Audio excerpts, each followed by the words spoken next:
Je vais présenter les gens qui sont à la table avec moi. Alors, nous avons Patrice Pétro, maire adjoint de Marly-la-Ville.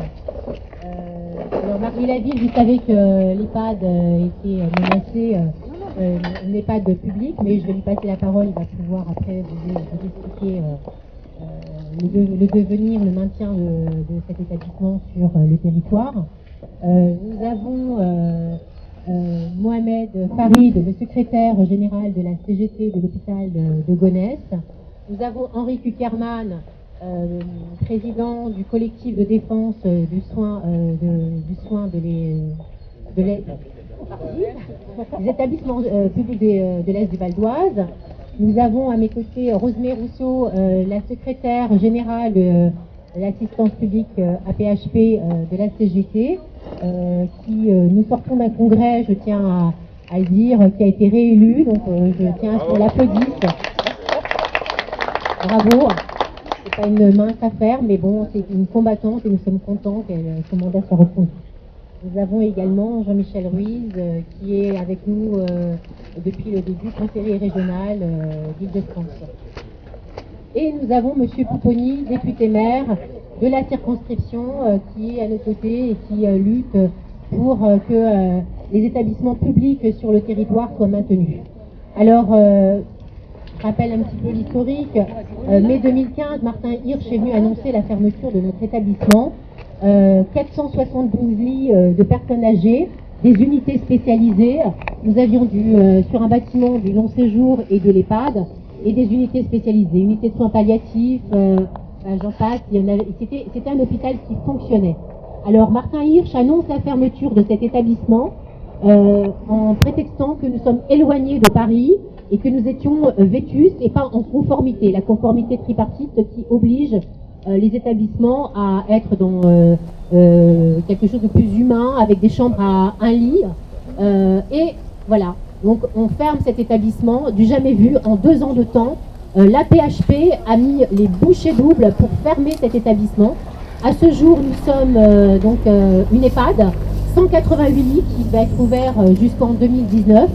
Donc nous, notre combat est fait pour que justement la population soit à nos côtés avec le collectif de défense pour maintenir cet établissement public qui a toute sa place sur le territoire.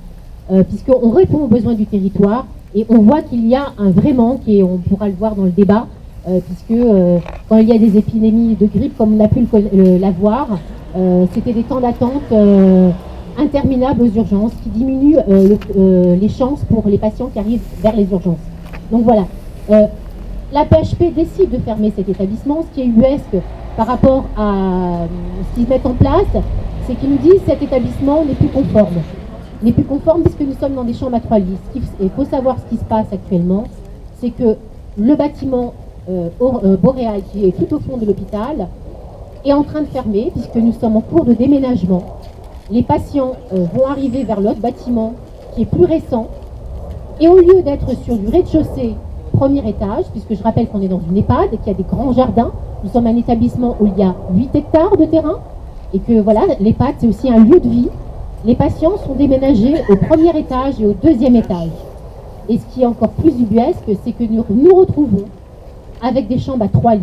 La PHP a fait un gâchis de l'argent public, puisque en janvier 2015, nous avions fait au rez-de-chaussée une unité comportementale qui a coûté 600 000 € avec 200 000 € de financement par l'ARS. Cette unité-là ne sera absolument pas occupée par les patients. Les patients sont au premier et au 2e étage. La PHP a mis 500 000 € pour la rénovation voilà, c'est juste du rafraîchi, de la peinture, des rideaux. 500 000 € pour que les patients aillent jusqu'en 2019 dans ces unités. Et ce sont encore des chambres à 3 lits. Or, c'était l'argument de la PHP pour nous fermer. Donc voilà, c'est tout juste pas entendable. Les patients qui sont dans cet établissement, ce sont des patients d'EHPAD, mais qui relèvent pour beaucoup, et on l'a dénoncé en CHSCT, comité d'hygiène et de sécurité, on l'a dénoncé, les patients qui sont là relèvent plutôt du long séjour, voire de l'aigu.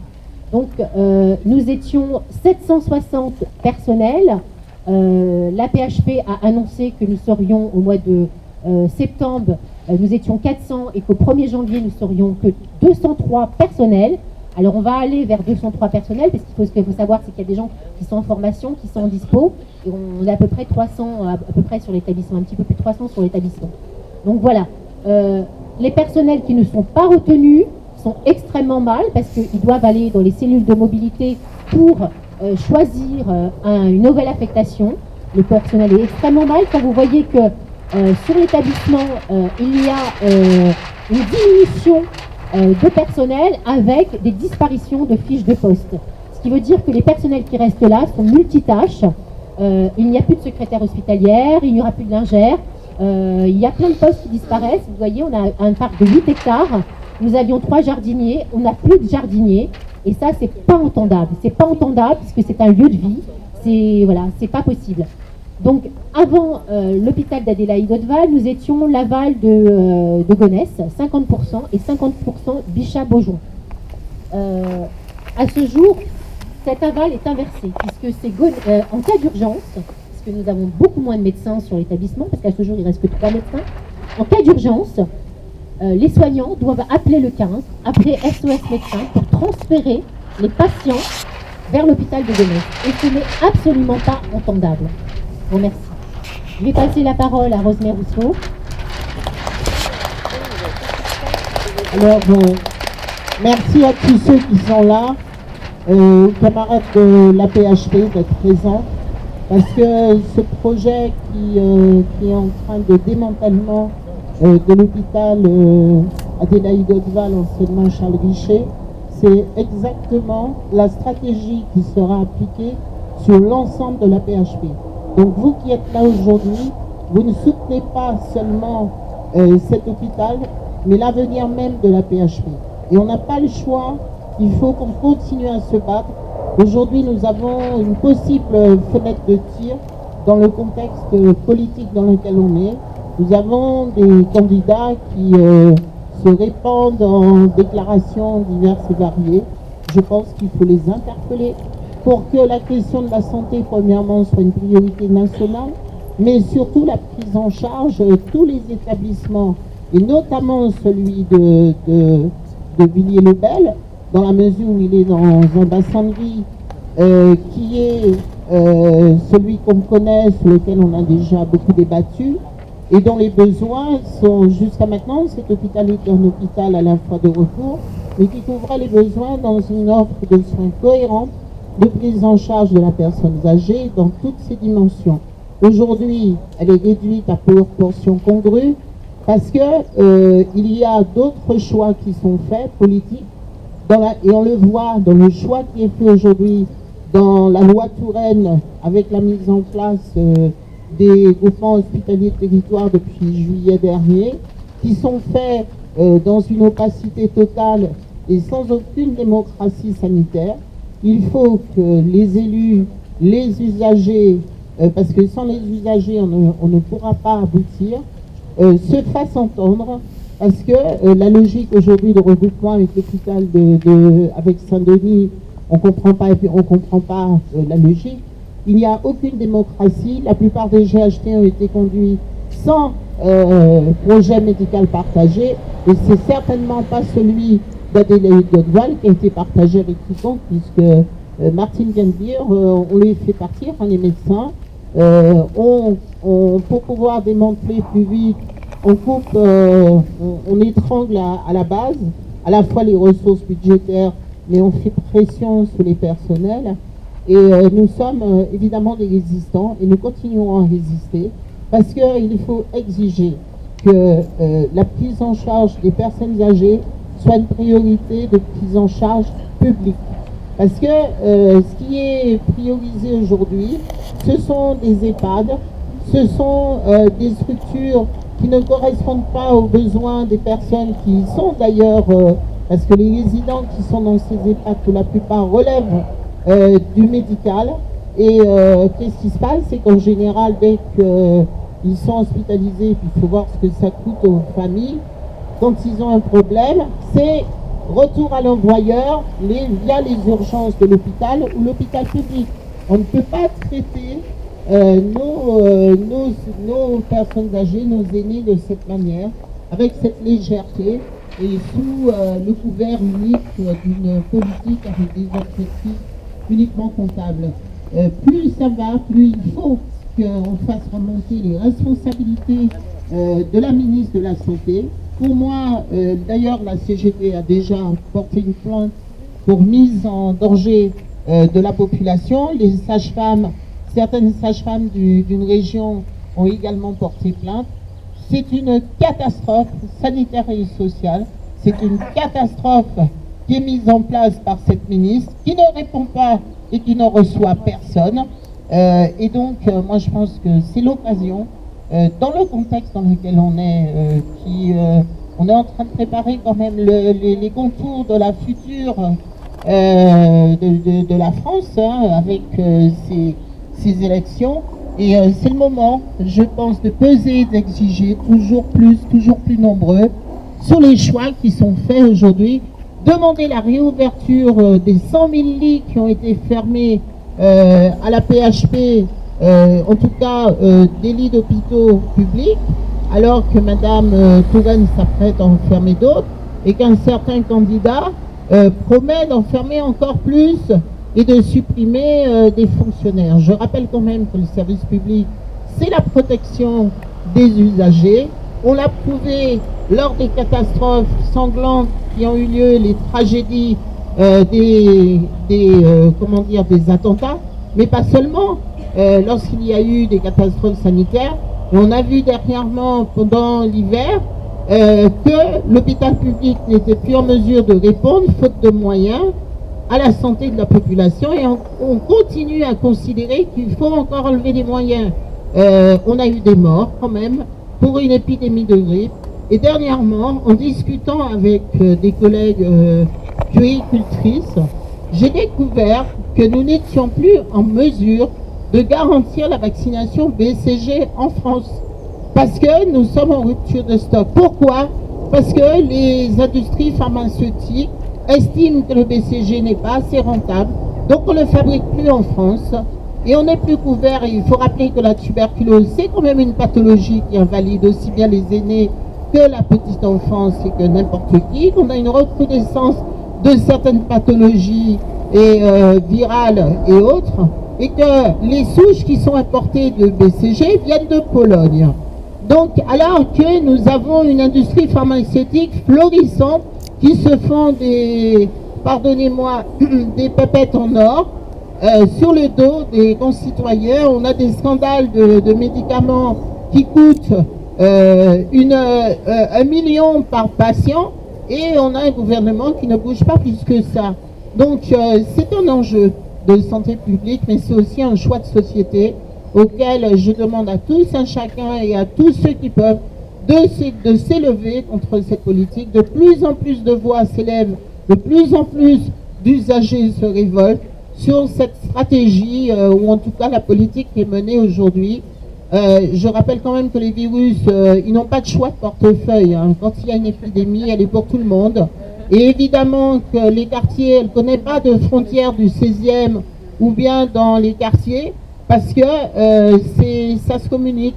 Et ils sont plus démocratiques que ce qui est mis en place, parce qu'eux, ils ne connaissent pas de portefeuille. Donc, alors évidemment, il y a les conditions où des gens dans la précarité sont bien plus menacés. Et on le sait, aujourd'hui, il y a de plus en plus de précarité, compte tenu de la baisse. Pour la première année, dans un hôpital, dans un pays comme la France, qui était première au niveau mondial, nous sommes reculés à la 24e place du système de santé. Et pour la première année, nous avons une baisse de l'espérance de vie en France. C'est quand même quelque chose d'extraordinaire. Donc, il faut demander des comptes et il faut exiger une autre politique de santé. Merci. Et surtout, la réouverture des lits à Adélaïde-Hautval, parce que tout est possible quand on le veut. Monsieur Pouponi, député maire de la circonscription. Non, c'est vrai que... Moi, on est avec vous depuis le début. Maintenant, on constate qu'effectivement, on n'arrive pas à faire reculer ni la direction ni le ministère. Et le ministère nous a plutôt méprisés, puisqu'il ne nous a jamais reçu vraiment, même si on a été reçu par des collaborateurs de la ministre. Donc, moi, je redis ce que je dis depuis longtemps, peut-être depuis le début. Il faut qu'on trouve un moyen d'action où on se fait entendre. Il faut le déterminer, il faut le trouver, il faut être efficace. Mais pour l'instant, force est de constater que ceux qui ont décidé la fermeture, malgré la lutte qui est la vôtre et le soutien qui est le nôtre, continuent. Donc je suis preneur. Je rappelle que les seules actions qui portent par rapport à hier, parce que j'ai eu plusieurs fois au téléphone qui n'en a rien à faire et qui d'un mépris sans nom, ou d'autres, c'est un moment, on avait fait ça une fois à Sarcelles, menacer de rentrer sur les voies TGV et bloquer tout le réseau nord. Faut pas le faire parce que... Comment? Ah ben moi ça fait jamais que 2 ans que je demande en disant faut faire si on ne passe pas une action entre guillemets qui n'est pas une action violente mais qui est une action plus médiatique, plus forte, on ne sera pas entendu. La preuve, ils continuent et on soutient, il y a des grèves et des actions et ça leur fait ni chaud ni froid. Ce qui est scandaleux, attention, je ne suis pas en train de vous dire qu'ils ont raison, mais voilà. Donc je pense qu'à un moment il faut passer à un niveau dessus. Touraine, faut la virer. Comment? Touraine, faut la virer. Bah ça tu pourras la virer dans un mois, donc t'inquiète pas, voilà, dans un mois elle n'est plus là, donc voilà, de toute façon, ce que je crois moi, c'est on voit ce qui se passe en Guyane. Là le Premier ministre a décidé de provoquer, d'envoyer une délégation de ministres en Guyane pour essayer d'éteindre l'incendie, normal. On est dans une période où malheureusement le médiatique va avoir plus d'impact que le reste. Donc autant utiliser cette angle de tir, hein. C'est-à-dire provoquer. Voilà. Et donc moi je pense qu'il faut que dans les jours qui viennent, on fasse nous, la Sarcelles qu'on a trouvé le plus efficace, c'est menacer de bloquer le réseau Paris-Nord. Il y a le Thalys, il y a l'Eurostar, il y a tout. Et si on dit qu'on va là-bas et quand je donne rendez-vous un jour pour rentrer sur les voies, ils bloquent par précaution tout le réseau. Et là, on se fait entendre. Oui. Ah oui, oui. On l'a fait. C'est plutôt efficace. Comment? Ah non, il suffit d'être 10, 15. Il suffit d'être 10, 15 et de dire on descend sur les voies. Et là, les responsables SNCF sont obligés de bloquer tout le réseau. Oui, on a déjà été bloqués, où ils disent il y a des gens sur les voies. Que nous poursuivons, l'objectif que nous poursuivons, c'est d'associer le plus grand nombre de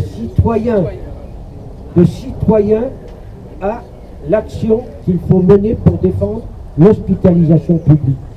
Si nous avons le soutien des élus dans cette affaire, tant mieux. Si nous ne l'avons pas, je regrette pour eux parce que c'est les populations qui en souffrent. Par conséquent, il y a eu un large mouvement. Évidemment, la période des élections peut laisser retomber un peu la pâte. Mais cela dit, notre action va devoir se continuer, quels que soient les résultats. Cela a été dit par Sylvie Lefebvre.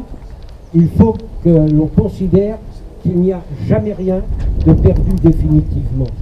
Et par conséquent, il faut qu'on continue à se battre sur ces objectifs en partant de l'idée qu'il faut à la fois sauver l'hôpital Haute-Val et le faire revivre, si je peux employer ce terme-là, qu'il nous faut plus de moyens à l'hôpital de Gonesse, mais qu'il faut qu'on l'inscrive dans le fait que c'est une question qui se trouve posée à des degrés plus ou moins forts, mais d'une manière forte un peu partout, dans le Val d'Oise et dans le pays, et que c'est l'application d'une politique de restriction des soins de santé et d'économie de santé au niveau de la sécurité sociale également, qui est menée depuis des années avec la ministre Bachelot dans le précédent gouvernement, avec la ministre Touraine, avec le gouvernement actuel.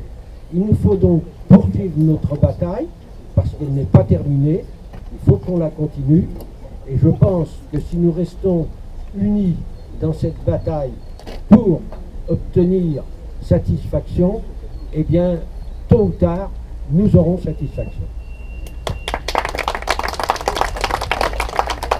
Alors, on l'a dit tout à l'heure, Adélaïde Haute-Val on est un établissement qui est donc menacé. La PHP a annoncé sa fermeture. Mais bien évidemment, il y a les économies sur le personnel, sur les fermetures de lits et des établissements qui sont également menacés. Nous avons ici présent Simon à mes côtés et Bruno. Simon qui est de Bichat, il va parler de l'hôpital Nord parce que nous faisons partie du même groupe. Et l'hôpital Nord, nous fermons Adélaïde Hauteval pour dégager de la finance parce que c'est le grand projet de Martin Hirsch et de Monsieur Crémieux de construire cette cathédrale qui va ouvrir d'ici 10 ans sur un territoire du 93 à Saint-Ouen, qui est pollué effectivement. Et donc voilà, je vais passer la parole à Simon et ensuite à notre camarade Bruno qui est de l'Hôtel Dieu, qui eux aussi sont en combat depuis un certain nombre d'années. Merci. Bonjour à toutes et tous. Moi, pour l'hôpital Bichat, je préciserai que c'est un projet de notre président de la République actuelle qui, en 2013, a décidé de moderniser l'offre de soins publics du nord de Paris. Je dirais moderniser, vous savez ce qu'il y a derrière dans ce concept qui est toujours de dire moderniser, toujours les mêmes types de discours, c'est-à-dire que l'on a de la vétusté, on a des non-conformités, etc. Sous ce prétexte-là, on en profite pour pouvoir proposer un projet qui actuellement est présenté avec un budget de 900 millions d'euros. Mais on sait tous et toutes que ce genre de projet sera beaucoup plus inflationniste, puisque quel que soit le territoire, il y aura des conséquences, je dirais, je ne veux pas faire de l'alarmisme, mais je dirais catastrophiques dans le sens où actuellement Bichat-Beaujon ont quand même reçu pour une année plus de 120 000 urgences sur ce bassin de vie qui sont le nord de Paris, une partie du 19e, une partie du 17e, bien sûr le 18e, Saint-Ouen, Clichy et Gennevilliers, toute la population, vous pouvez vous imaginer déjà cet aspect du problème. Vous allez avoir un hôpital hyper spécialisé dans cette zone qui s'appelle, je dirais, le futur Grand Paris. Le Grand Paris, vous allez avoir une densification de la population, donc densification de la population sur Saint-Ouen, Gennevilliers, Saint-Denis. Donc, pareil, vous avez l'hôpital de Saint-Denis à côté, mais nous, on pense qu'en Saint-Denis, puisque justement tous ces hôpitaux du nord de Paris, on se réveille au XXIe siècle pour se rendre compte que les besoins de la population sont à assumer et à assurer, parce qu'on a même plus suffisamment de médecins, je dirais, généralistes pour pouvoir justement s'occuper des populations. Je pense qu'un chiffre qui me vient en tête, par exemple, pour la Seine-Saint-Denis, on est à 3,2 médecins généralistes pour 10 000 habitants. C'est pour vous dire un petit peu ce qui risque de nous attendre. En plus, bon, sur nos territoires, certaines politiques menées par le passé ont fait que nous avons des centres municipaux de santé qui reçoivent des activités, je dirais, médicales de secteur 1. Mais bon, est-ce que certaines de ces municipalités pourront tenir? C'est toutes les questions de financement justement des collectivités locales. Donc, ce qui veut dire que peut-être que demain, on va avoir des activités, je dirais, de plus en plus libérales avec du secteur 2, quoi. Et donc, on ne répondra pas aux besoins de la population. Par-dessus tout ça, vous avez aujourd'hui, nous allons atteindre plus de 400, moins de 400 lits d'hospitalisation. On va se retrouver avec un hôpital qui devrait être à 816 lits, alors que comme je vous ai décrit tout à l'heure la situation, il y a besoin de répondre à besoin de proximité, à la fois de spécialité, mais de proximité. Et là, comme on voit le démantèlement de tout ce qui touche, je dirais, l'aval de nos hôpitaux, on se rend compte qu'on laisse le champ ouvert, c'est ce qu'on pense, au privé, au produit lucratif, quoi. Voilà ce que je pouvais vous dire. Et donc nous, on cherche à mener la bataille justement parce que le terrain est effectivement pollué, mais parce que aussi, on pense que par-delà tout ça, ça ne répondra pas aux besoins des populations. On cherche à alerter et mobiliser, je dirais, dans tout le bassin. Voilà tout ce que je pourrais vous dire pour aujourd'hui. Et effectivement, on a tous besoin d'être, je dirais bien, les yeux ouverts et lucides. L'offre de soins aujourd'hui, elle est vraiment menacée par tous les bouts, quoi. Et donc, on se doit justement d'être mobilisé quel que soit, je dirais, le gouvernement. Voilà ce que je pouvais vous dire pour aujourd'hui.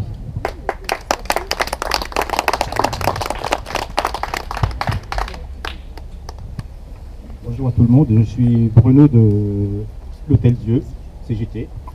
Je suis à l'Hôtel Dieu. L'Hôtel Dieu, nous sommes en lutte depuis 2010. Voilà. Nous avions à peu près un effectif de 1800 agents, toutes catégories confondues. Depuis 2017, aujourd'hui, on se retrouve avec quelques unités de soins qui restent maintenant sous l'Hôtel Dieu, comme l'ophtalmologie qui, normalement, entre guillemets, doit partir bientôt.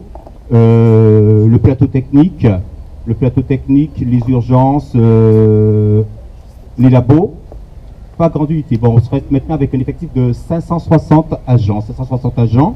Je ne vous cache pas que les restructurations sont très douloureuses pour l'ensemble du personnel, y compris pour le personnel, plus précisément pour nous, la CGT, puisque c'est nous qui sommes attaqués, comme on le voit ici sur Adélaïde Haute-Val. Je pense que moi, mon point de vue, toutes les actions sont bonnes, quelles que soient aller, par exemple, sous l'autoroute, comme quelqu'un l'a dit tout à l'heure, toutes les actions sont bonnes, mais je pense que c'est une action aussi qui concerne l'ensemble des usagers. Ça ne concerne pas uniquement le personnel, mais ça concerne l'ensemble des usagers. Et je pense, moi, mon point de vue, je parlerai un petit peu de l'hôpital après, mon point de vue, c'est que je pense qu'il serait quand même judicieux qu'on puisse, que ce soit de ville, d'ici, ou de Paris, qu'on puisse créer un mouvement pour que la population comprenne justement notre responsabilité en charge, puisque je crois qu'il ne faut plus rien attendre des gouvernements. Parce qu'on voit, jadis, si je ne me trompe pas, nous avions 50 établissements à la PHP de santé. De 50, on se retrouve à 37, si je ne me trompe pas. Donc, on se rend compte que c'est notre santé qui prime au niveau du gouvernement, c'est la santé justement qui prime au niveau dans la décision du patronat, des élus politiques. La santé n'a plus de prix. Sur l'Hôtel Dieu, maintenant, la menace qui touche, c'est les UMJ. On voit que maintenant, nos collègues médecins qui sont à flux tendu et qui cumulent énormément d'heures, maintenant vont être amenés. Les UMJ, c'est l'unité médico-judiciaire qu'on a à l'Hôtel Dieu, qui vont être amenés. Comment ? Pour les garder à vue, les détenus et les garder à vue, et aussi les gens qui sont victimes d'attouchement sexuel, d'harcèlement sexuel. Donc maintenant, nos collègues médecins vont être amenés à effectuer des consultations dans les urgences. Et les UMJ, c'est un service qui rapporte énormément d'activités. Quand je dis en activité, je parle au niveau finance. Qui va être maintenant dispatché dans le Nord, il me dit David, dans le Nord, mais ce sera dispatché justement dans un établissement privé. Voilà. Et petit à petit, tout ce qu'on a comme soins dans la santé, nos lits vont être fermés, puisque tout ce qu'on avait sous l'Hôtel Dieu, au niveau de la pneumologie, qui a subi une rocade à Val-de-Grâce, on avait à peu près une quarantaine de lits depuis qu'ils ont été transférés de Val-de-Grâce à Cochin. On a eu une perte de lits sur toute la pneumo. Je crois qu'on s'est retrouvé à peu près une quinzaine de lits. Donc on se retrouve maintenant à l'ambulatoire. Où nous, bon, je me mets à la place des personnes âgées aussi, puisque j'ai 51 ans. Donc petit à petit, on aura moins de mal à se faire soigner. Et en fermant des établissements de santé, moins de personnel, moins d'établissements, et on se retrouve dans une population, que ce soit Paris ou la banlieue, une population qui s'amplifie. Et on aura moins de lits à pouvoir soigner, et nous, un certain âge, ça ne sera pas évident pour nous si on ne prend pas justement notre responsabilité en main, et ne plus rien attendre des élus politiques. Parce que sous l'Hôtel Dieu, nous on a fait énormément de conférences de presse avec des élus politiques. Nous avons fait des votations. On a fait presque toutes les actions, des votations, et puis nous sommes en action aussi avec les camarades de la préfecture de police, puisque nous sommes dans le 4e, la préfecture de police aussi est menacée, en fait tout le quartier, parce que dans le projet de l'Hôtel Dieu, ce qu'ils veulent faire, c'est l'associer, enfin c'est le cas, parce que c'est associé avec l'île de la Cité. Voilà.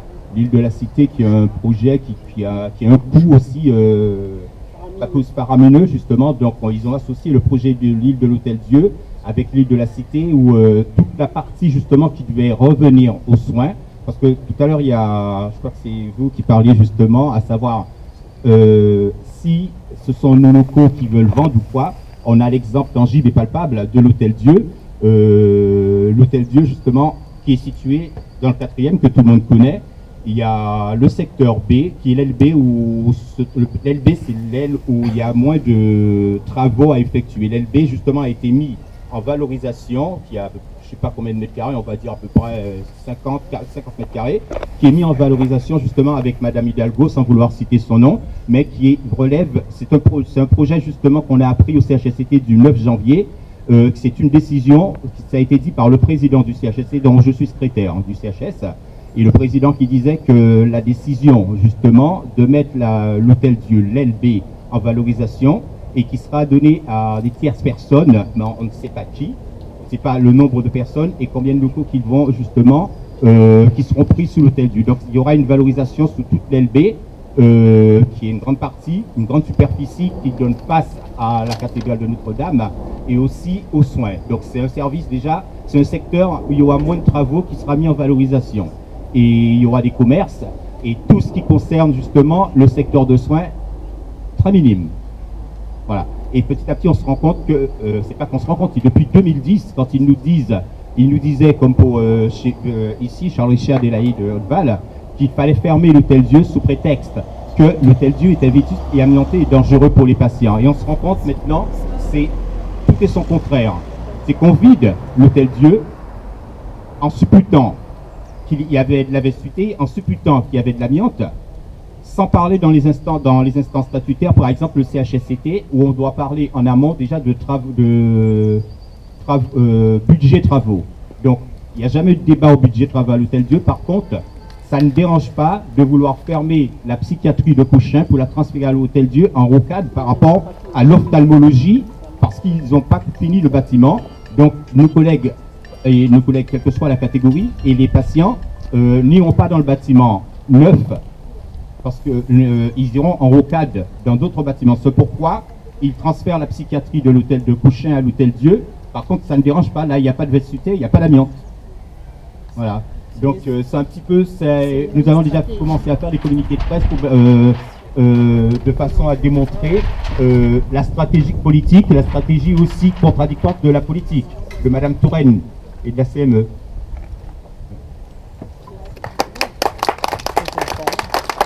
Bien. Nous allons donc mettre un terme, puisque en plus il y a des gens qui s'en vont, hein, tout le monde n'est pas en mesure de rester très longtemps. Mais je voudrais, en terminant, insister sur le fait qu'on est en train d'avoir un recul, hein, chacun le constate par rapport à tout ce qui est dit, dans le nombre de lits, dans le personnel, dans les moyens qui sont mis en œuvre pour la santé, alors qu'on a la population qui augmente, c'est évident, mais qu'on a aussi un développement de la connaissance des maladies nouvelles, ou de maladies qui sont cachées et connues, et qui nécessitent la mise en œuvre de nouveaux moyens de santé, qui ne le sont pas. J'ai vu ce matin une maladie qui concerne les femmes, et qui a des conséquences sur leur... 10% des femmes en sont frappées, qui n'en causent pas, qui vivent avec cette situation et qui ne sont pas aujourd'hui véritablement reconnues et qui ne sont pas véritablement soignées. Mais on pourrait prendre d'autres domaines. Vous en entendez parler quand on vous parle à la radio du sida, on vous parle des maladies neuropathologiques, enfin de tout un tas de choses. Et où on fait appel à la quête des gens, qui donne avec beaucoup de solidarité.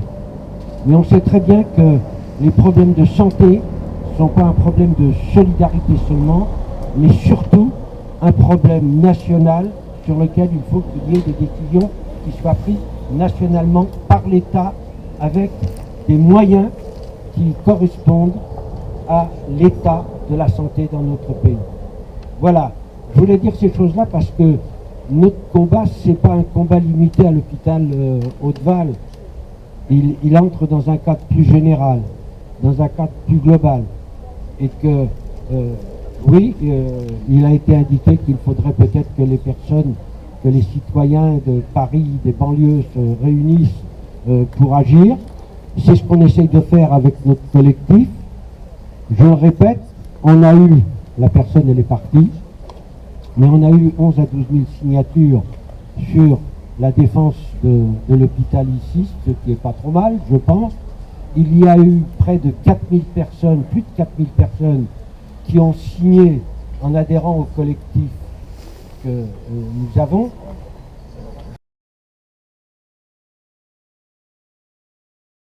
Je crois que la question qui va se trouver posée, qui se trouve posée, c'est celle de la poursuite de l'action que nous devons mener, au-delà de la fermeture d'Hauteval, au-delà des difficultés que rencontre l'hôpital de Gonesse, et pour lequel nous sommes directement concernés tous, pas seulement les personnes âgées, mais l'ensemble des patients.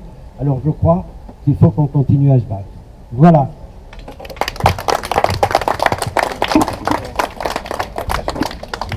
Ce qui nous fait dire qu'il faut continuer à se battre, c'est qu'il ne faut pas penser que la PHP est sereine, parce que pour dépêcher sa com du GH, qui est là depuis un petit bout de temps à écouter nos argumentations, pour tout simplement dépêcher la sécurité du GH, c'est qu'ils ne sont pas sereins sur l'avenir même qu'on pourrait avoir avec des basculements de décisions politiques. Donc c'est pour ça qu'il ne faut rien lâcher, parce que je pense que on est très regardé, et Sylvie et Martine ne vous l'ont pas dit, mais en ce moment il y a une inspection, il y a une enquête de l'inspecteur du travail dans le site pour mettre presque en accusation le directeur qui a accusé la secrétaire du CHSCT tout simplement d'harceler les cadres. Donc vraiment c'est qu'on les dérange dans la lutte, et je pense qu'au bout d'un moment on n'a pas à rougir de ce qu'on fait. Par contre, ceux qui devraient rougir et avoir honte, c'est ceux qui sont là depuis 1h30, 2 heures à écouter et certainement prendre des notes pour dire au directeur du GH ce qui va se passer. Donc on dérange vraiment, et puis tous ces directeurs qui sont mis en place là, qui se trompent tête après les élections, ben on leur dit bonne route à eux, mais nous la CGT on est sur site, on bougera pas et on luttera jusqu'au bout.